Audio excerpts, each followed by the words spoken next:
Standard 8 part 2 के रूप में मैं अंतिम 8 पंक्तियों की व्याख्या करता हूँ। शीर्षक वही, हम पंछी उन्मुक्त गगन के, जिसके कवि शिवमंगल सिंह सुमन हैं। आप पहली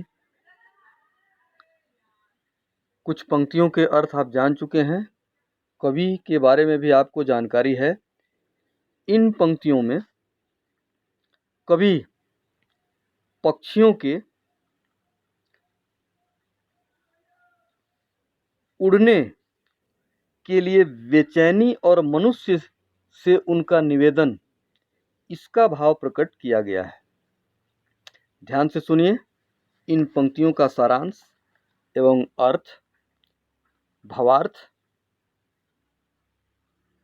पक्षी अपनी स्वतंत्र प्रियता और उड़ने की इच्छा व्यक्त करते हुए कहते हैं, यानी पिंजरे से मुक्त होने की चाह है उनको, और उसी में निवेदन करते हुए कहते हैं कि हम पक्षी उड़ान भरते हुए इस असीम क्षितिज से मुकाबला करते, अर्थात आकाश की कोई सीमा नहीं है, असीम है। मैं पहले आपको बतला चुका हूँ, क्षितिज यानी आकाश और धरती जहाँ मिलने जैसा प्रतीत होता है, कवि उसी को क्षितिज कहता है।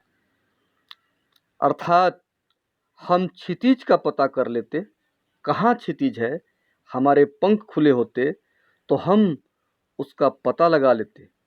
ऐसा करते हुए या तो हम क्षितिज को पा जाते, और नहीं तो उड़ान भरते भरते हमारी मृत्यु हो जाती।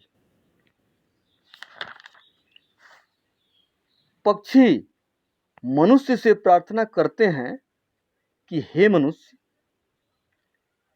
हमें पेड़ों की टहनी पर भले ही घोंसला न बनाने दो। हमारा जो घोंसला पेड़ में हम बनाते हैं, तुम उसको रोक दो और हमारे बने घोंसले को नष्ट कर दो। पर जब ईश्वर ने हमें पंख दिए हैं, पंख की क्या उपयोगिता है? ईश्वर ने हमें पंख इसलिए दिए हैं कि हम आकाश में, मुक्त गगन में यहाँ से वहाँ तक उड़ सकें। आगे कवि कहता है पक्षियों के दर्द को, हमारी व्याकुलता और उत्सुकता भरी उड़ान में बाधा न डालो।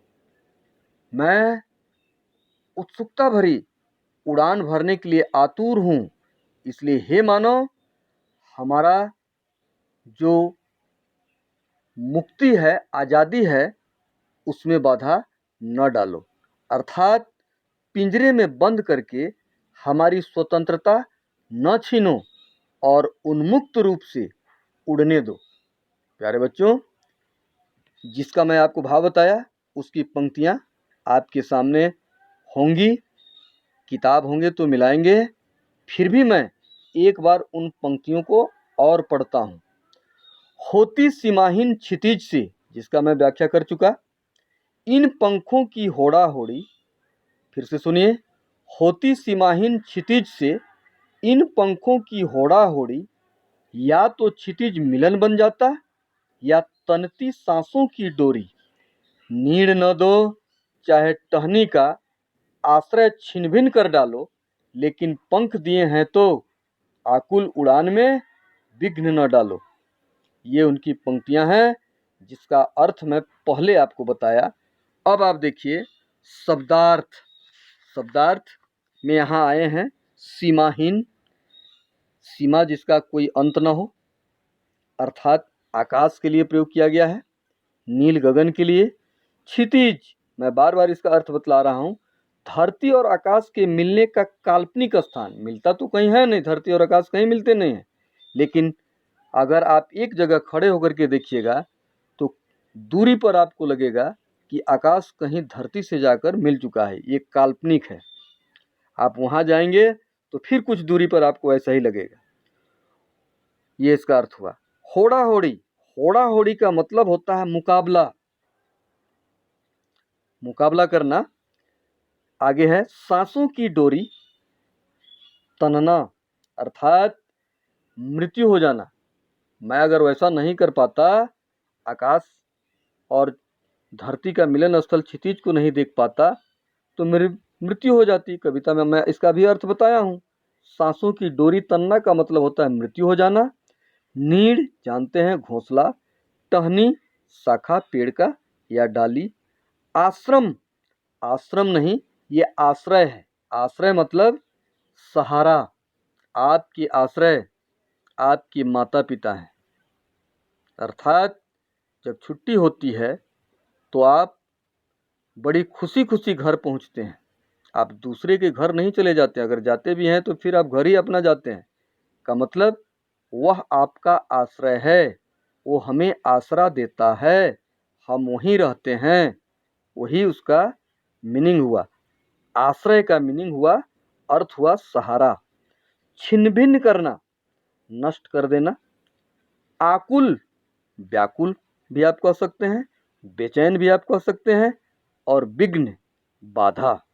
तो प्यारे बच्चों, ये इसके अर्थ हुए, सारांश हुए। आप इनका अर्थ लिखेंगे, इन पंक्तियों को मिलाकर भाव लिखेंगे। भाव सारांश लगभग एक ही चीज़ है। मैं आपको इसका भाव लिखने के लिए आपको कहता हूँ, पंक्तियाँ आपके सामने होंगी। अगले ट्यूब में मैं आपके लिए कुछ प्रश्नों के उत्तर वह मैं रखूँगा, इसलिए ध्यान रहे आप पंक्तियों का अर्थ जानिएगा तो प्रश्नों का उत्तर भी आप अवश्य जानिएगा। फिर भी मैं प्रश्नों का उत्तर आपके लिए अगले ट्यूब में प्रस्तुत करूँगा। तो कविता का अर्थ, भाव, सारांश पूरी कविता का मैं आपको बतला चुका हूँ। अगला ट्यूब में मैं आपको प्रश्नोत्तर का भी मैं व्याख्या कर दूंगा। आप उसी के आधार पर प्रश्नों का उत्तर लिखेंगे कॉपी में और एग्जामिनेशन की तैयारी भी करेंगे। आज के लिए इतना ही। धन्यवाद।